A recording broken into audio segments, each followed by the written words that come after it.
how to draw concave mirror convex mirror ဆိုဒီမှာဒီကြေးမုံခွက်ကြေးမုံခုံးတို့ကိုဘယ်လိုဆွဲမလဲစနစ်တကျ systematic ဘယ်လိုကြအောင်ဆွဲမလဲဆိုတော့အခုမင်းတို့ကရင်းချောင်းပါတဲ့စာအုပ်ပေါ်မှာနေမဟုတ်ဘူး A4 plane ပေါ်မှာရင်းမပါတဲ့ပုံမှာလေစနစ်တကျလှပပဆွဲတတ်ဖို့လိုတယ်စနစ်ကြအောင်အဲ့တော့အဲ့ဒါဆွဲဖို့ဆိုရင်အရင်ဆုံး principal axis ကိုတိုင်းရမယ် principal axis ဆိုတာမူလဝင်ရိုးကိုတိုင်းရမယ်မူလဝင်ရိုးပေတန်းယူမယ်အဲ့ဒီပေတန်းက3ညာကနေ1 2 3ဆိုတာ3စိတ်တိုင်းလိုက်တာ3လက်မတိုင်းလိုက်တယ်အဲ့3လက်မဒီလက်မတိုင်းတစ်လက်မတိုင်းမှာညီညာအမှတ်လေးချရမယ်တကယ်လို့ကိုကဆရာကျမတော့တစ်လက်မမချခြင်းဘူး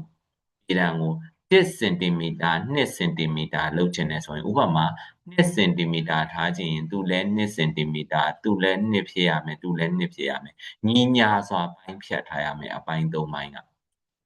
3 cm ထားခြင်းရင်အားလုံး3 cm နဲ့ပိုင်းဖြတ်ရမယ်ညီနေအောင်4 cm ဆိုလဲအားလုံး4 cm ဖြစ်ရမယ်ညီနေရမယ်ဆရာလို့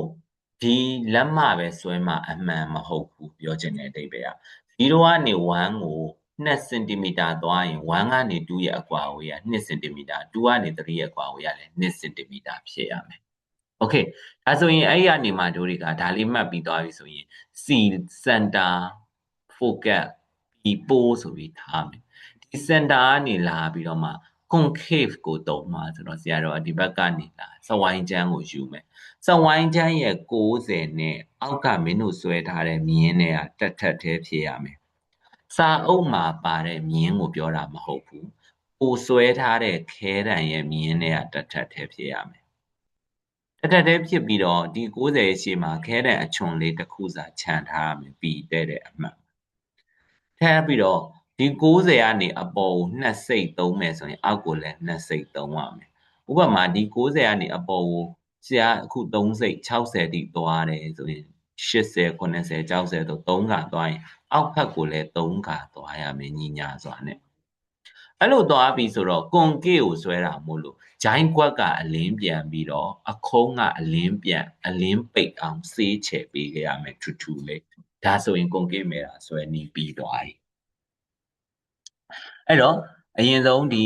မြင်းလေးဆွဲအမှတ်လေးမှတ်ပီတဲ့ကနေဟိုပေါ်ညီအောက်ညီဒီလိုဖြစ်ရမယ်ဓာတ်ကိုညီညာစွာပိုင်းနိုင်ရမယ် concave mirror ပြီးရင် convex mirror ဆွဲနည်းကိုသွားမယ်0ကနေ3ကိုပဲထုံးစံတိုင်းဆရာကတော့3လက်မပိုင်းလိုက်တယ်3လက်မပိုင်းပြီးတော့ CFP လို့နာမည်ပေးထားပြီးတော့ protractor ကိုဒီဘက်ကစဝိုင်းချမ်းကိုဒီဘက်ကယူ60နဲ့မြင်းနဲ့တက်ထက်ထဲထားဒီ P နေရာကနေအပေါ်ကို3စိတ်ဆိုရင်အောက်ကိုလည်း3စိတ်သွားမယ်အပြင်ဘက်ကိုအခုံးမလို့အပြင်ဘက်ကအလင်းပြန်မှာမို့ဂျိုင်းကွက်ထဲကိုဆေးရောင်ချယ်ပြီးစဝိုင်းချမ်းလေးနောက်နေဆုပ်ပြီးတော့ဆေးရောင်ချယ်လိုက်မယ်ဒါဆိုရင် convex mirror ဆွဲနည်းရသွားတယ်ဒီလောက်ပဲเนาะဒါ concave mirror ဆွဲနည်းနဲ့ convex mirror ဆွဲနည်းအကြောင်းကိုပြောခဲ့တာဖြစ်တယ်